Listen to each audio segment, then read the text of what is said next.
Welcome, my name is Mark Treadwell and this is the 9th video in a series that supports the resource entitled Learning: How the Brain Learns.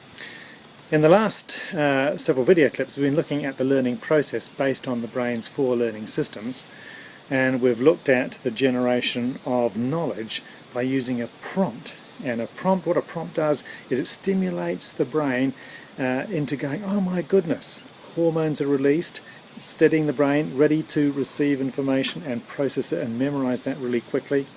And those hormones also then force a new thing into the picture called curiosity. And curiosity is hardwired in human beings. It's an instinct. Now, many animals are curious, but human beings are the ultra-curious people.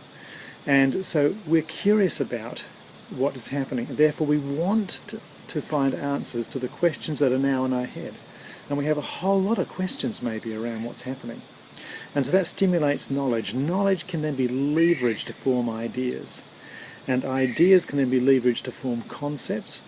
And then we can combine the knowledge, the ideas and the concepts in different ways, shapes and forms to form concept frameworks. Now that all provides a fantastic foundation for the next part of the process in terms of the learning. And essentially, creativity is something that happens right across the board for everybody.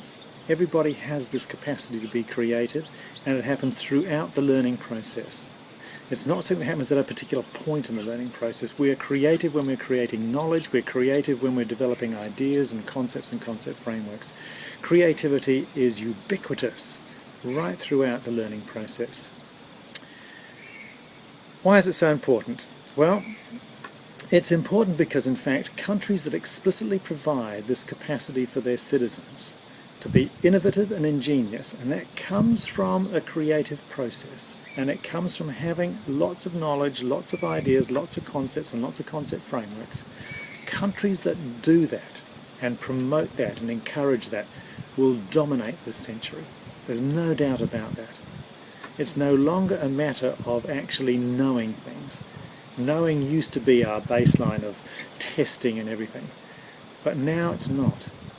Now it's actually leveraging our tools, our technological tools, to access information, knowledge when we need it, just in time, and then leverage that through the learning process to develop innovative and ingenious ideas, concepts, concept frameworks, more knowledge, and grow that. Okay, so it's a really powerful process, creativity. And so in creativity, new frameworks, new relationships between knowledge, ideas and concepts and sensory data reconfigured in new ways to form new ideas altogether. Now, one of the key strategies for being creative is, as was mentioned earlier, is to be in a state of non-consciousness. It's absolutely imperative to have time of the day where you can just drift off and daydream. It's imperative for everybody. And in busy worlds we sometimes minimize the importance of daydreaming. So daydreaming is very important, and it's the gateway to being innovative and ingenious.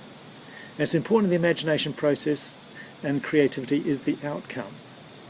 Okay? Imagination is the process, creativity is the outcome. Okay, it's very similar to the inquiry process. While not consciously structured, it can actually be sought after. We can search after wanting to be ingenious, we can search after wanting to be creative, we can search to be actually trying as much as we possibly can to be imaginative. Those are things that are worth pursuing. And there's a wonderful study being done in the UK recently, and you'll see this referenced in the resource, the book, the United Kingdom Youth Innovation Skills Measurement. It's a fantastic tool actually for measuring innovation and creativity. And I'll just quote something from that. It says, the tool measures the skills, and I include that the skills being broadly based ideas, concept frameworks, needed to be innovative. The tool measures 5 generic skills: creativity, self-efficacy, which is self-belief and self-awareness, feelings of empowerment and social confidence, things that we would include in the competency of identity, energy, that drive, enthusiasm and motivation, hard work, being persistent and committed. Risk propensity, a combination of risk tolerance and the ability to take calculated risks. And the fifth one they include in here is leadership. Vision and the ability to mobilize other people as well as yourself to be committed to a process. So those are the types of capabilities we're looking at. When we're looking at taking our conceptual frameworks and our concepts and our knowledge and our ideas and forming new ideas, what we have to look for is the needs and opportunities around us. And as we mentioned in a previous video, needs and opportunities originate in change environments. Where things are changing, there is needs and opportunities aplenty. And in our world at the moment, almost everything is changing. Every aspect, whether that be our social structures, our work structures, our play structures, our personal interest structures, everything is changing. And how we do that is changing. And the internet is largely responsible for that. That push into that third paradigm, as we've mentioned earlier. A third paradigm where knowledge is no longer expensive, it's no longer rare, it's easy to access, easy to manipulate. And now it's the learning process that is the critical process that bolts onto that wealth of knowledge, wealth of information. So creative people, they understand that innovation is 99% perspiration and 1% inspiration, and the UK Youth Innovation Skills Measurement sort of appreciates that as well. But don't forget that 1%. It is absolutely critical. It's also that but that is only 50% of what is in some simplistic equation. Inventive people realise that ingenuity is also 99% perspiration, 99% perspiration and 1% inspiration. So we've got innovation, which is coming up with a really good idea. That's half the equation. And on the other hand, we've got another half of the equation, which is ingenuity, actually creating the product, the system, or the environment. And sitting in the middle here, so we've got 49% and 49.5, 49.5, 1% in the middle, inspiration.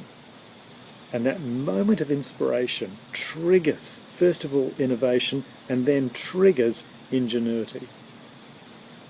That gives us our 100%.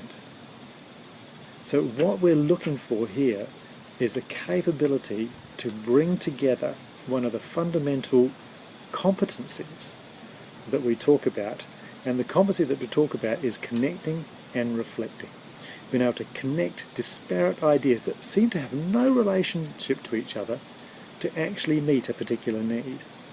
And so when we're talking about the learning process, we're talking about taking all that work we've already done around knowledge, ideas, concepts and concept frameworks, identifying the need and opportunity, and then adding that 1% of inspiration.